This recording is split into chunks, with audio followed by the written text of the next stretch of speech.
Olá pessoal, dando continuidade à termoquímica, nosso assunto hoje é lei de Hess. É um assunto de certa forma complexo, mas que é muito cobrado em vestibulares, Enem, né, e outros tipos de provas, né, as próprias provas do colégio. Eu vou passar, né, toda a parte teórica para depois começar a parte de exercícios.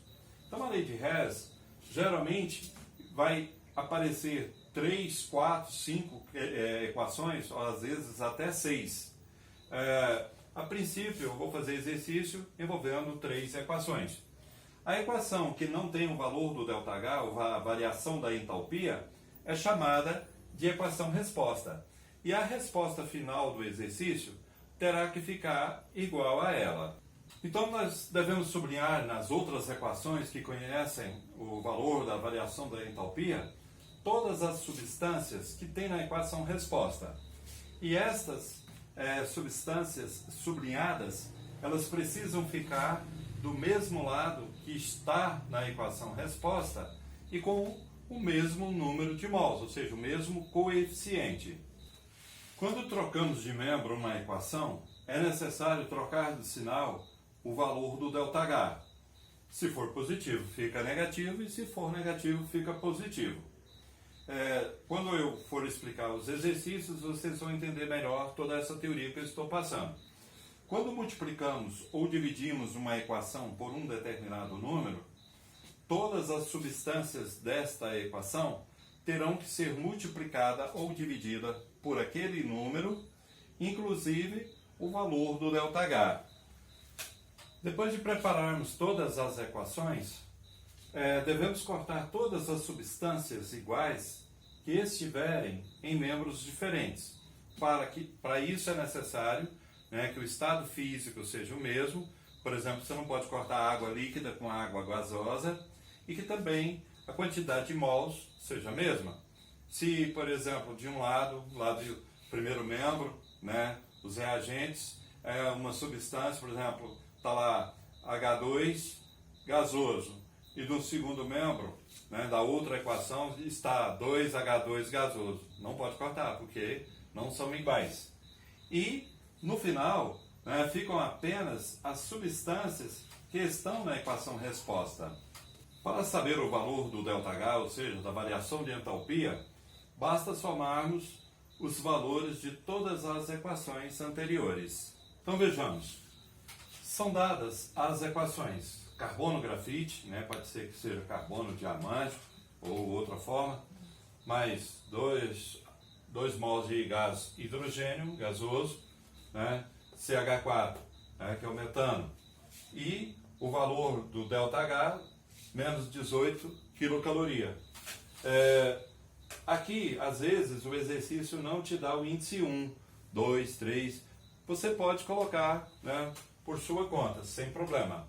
Aqui nós temos carbono gasoso, mais 2H2 gasoso, né, CH4 gasoso, e o ΔH2 menos 190 kcal.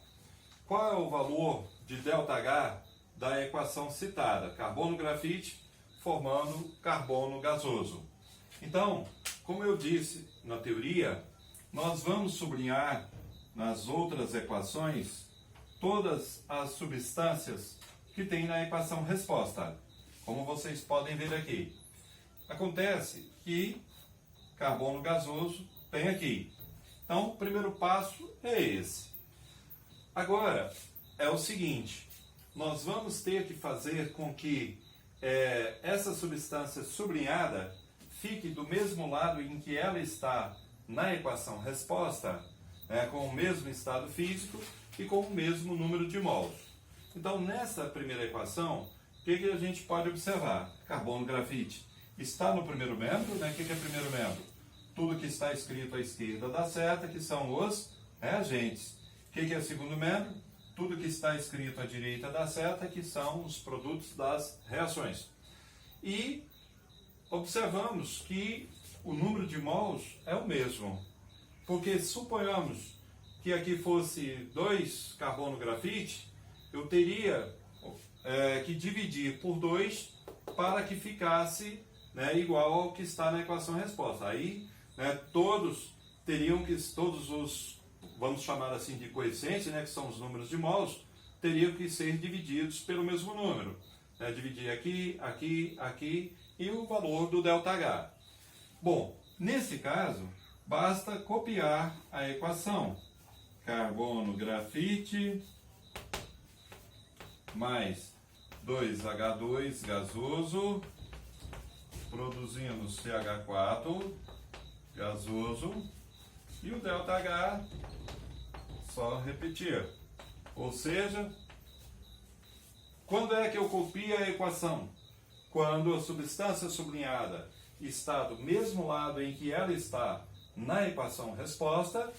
Mais uma vez, volto a frisar que a equação resposta é aquela em que não aparece o valor do ΔH, ela não tem uma posição certa de ficar, pode ser que ela seja a primeira equação do exercício, pode ser que ela esteja na segunda ou terceira equação, ou, às vezes, como ocorre aqui, no final. Agora vamos analisar esta segunda equação. O carbono gasoso, ele está no primeiro membro, dos reagentes. Na equação resposta, ele está no segundo membro, produto da reação. Ou seja, a equação resposta, eu não posso alterar nada nela, eu não posso mexer em nada. Eu posso alterar nas equações em que conhecemos os valores de ΔH. Então, qual é o caminho? Eu vou inverter a ordem desta equação. Vou trocar de ordem os membros. Por que isso? Para que essa substância sublinhada fique no mesmo membro em que ela está na equação resposta. Então, o que eu vou fazer? CH4 gasoso, tá? Vai ficar carbono gasoso, mais 2H2 gasoso, e o ΔH 2 vai ficar, como eu coloquei na teoria, todas as vezes que eu inverter a ordem de uma equação, eu devo mudar o sinal do valor do ΔH. Como aqui está negativo, ele fica positivo. Se ele estivesse positivo, passaria a ficar negativo. Bom, feito isso, pessoal, como nesse exercício são só essas duas equações que conhecemos o valor do ΔH, chegou o momento de poder cortar todas as substâncias que são iguais e que estiverem em membros diferentes. Como vocês podem ver, né, o CH4, aqui ele está no primeiro membro e aqui ele está no segundo membro. O mesmo ocorre com 2H2 gasoso. Aqui ele está no primeiro membro e aqui ele está no segundo membro. Então, o que sobrou? Apenas as duas substâncias que estão na equação resposta. Como eu coloquei na teoria, a minha resposta final sempre será igual ao que está na equação resposta. Feito isso, pessoal, basta eu somar o valor do ΔH das duas equações. Então, né, para encontrarmos o ΔH procurado, né, a variação de entalpia desta lei de Hess. Então, vamos colocar aqui ΔH1 mais ΔH2. Veja, vou substituir agora aqui em cima. ΔH é igual ΔH1 menos 18 mais, né, a soma dos ΔH menos 190. ΔH é igual menos 18 menos 190. Logo, né, o ΔH será igual a menos 208 quilocaloria. Esta é a resposta final. Então, é esse o raciocínio, né, em que vocês terão que realmente aprender para conseguir fazer os exercícios de forma correta. Então, veja, ΔH1 mais ΔH2. Se fossem três equações, aí teria que ter mais ΔH3, né? Não é o nosso caso. Então o valor do ΔH1 menos 26, mais o valor do ΔH2 menos 94, mais vezes menos menos, sinais iguais, soma e conserva o sinal.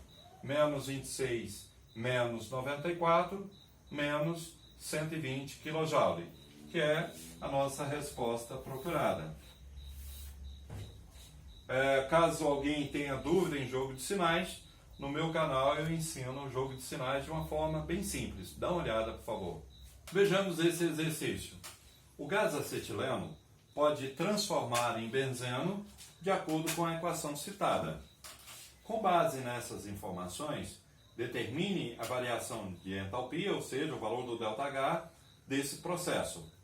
Então, o primeiro passo, como vocês viram anteriormente, devemos sublinhar as substâncias que tem na equação resposta, que está na outra equação.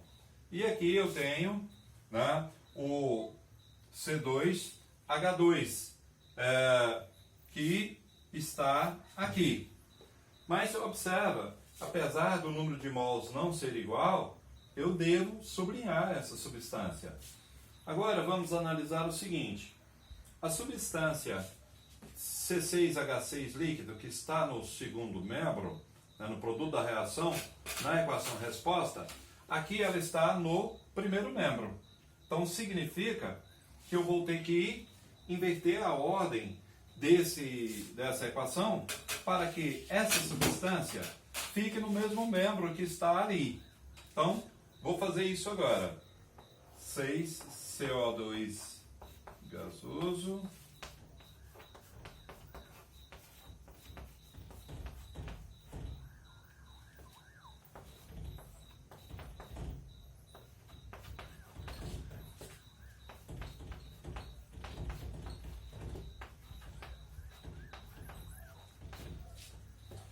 e o valor do ΔH também terá que ser alterado.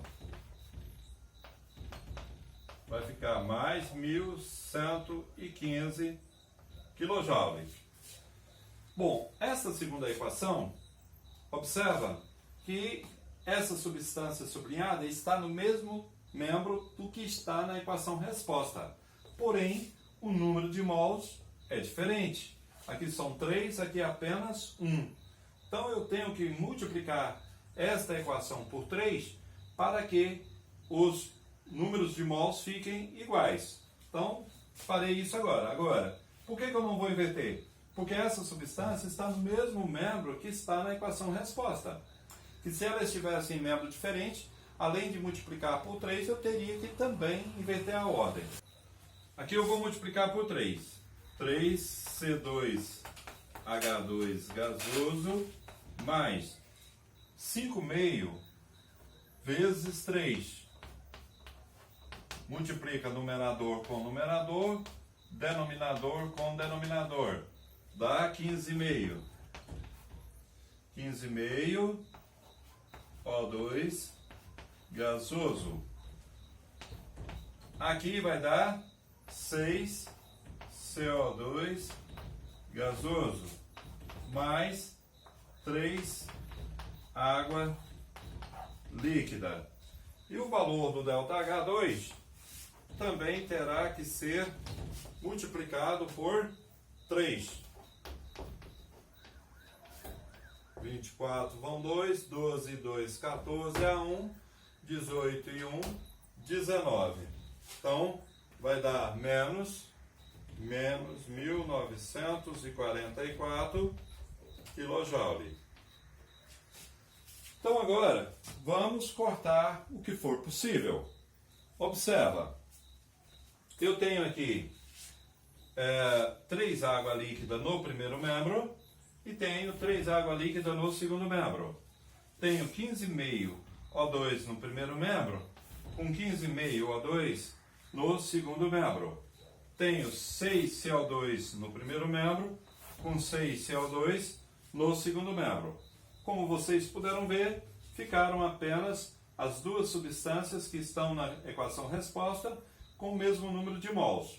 Então, agora é só nós somar os valores de ΔH para achar o ΔH procurado. Então vai ficar 3C2H2 gasoso produzindo 6H6 líquido. Então, vou fazer agora os cálculos do valor do ΔH. Então, ΔH é ΔH1 mais ΔH2. O ΔH1 mais 1115, ΔH2 menos 1944, fazendo o jogo de sinais, mais vezes menos dá menos, sinais diferentes, subtraído ao sinal do maior número. 829, sinal negativo, significa que é uma reação exotérmica, porque o ΔH é negativo. Quando encontramos um ΔH positivo, a reação é endotérmica, porque aí absorve calor, né? Absorve energia. Nesse caso é exotérmica, libera calor, libera energia pelo fato do ΔH ser negativo. Até a próxima.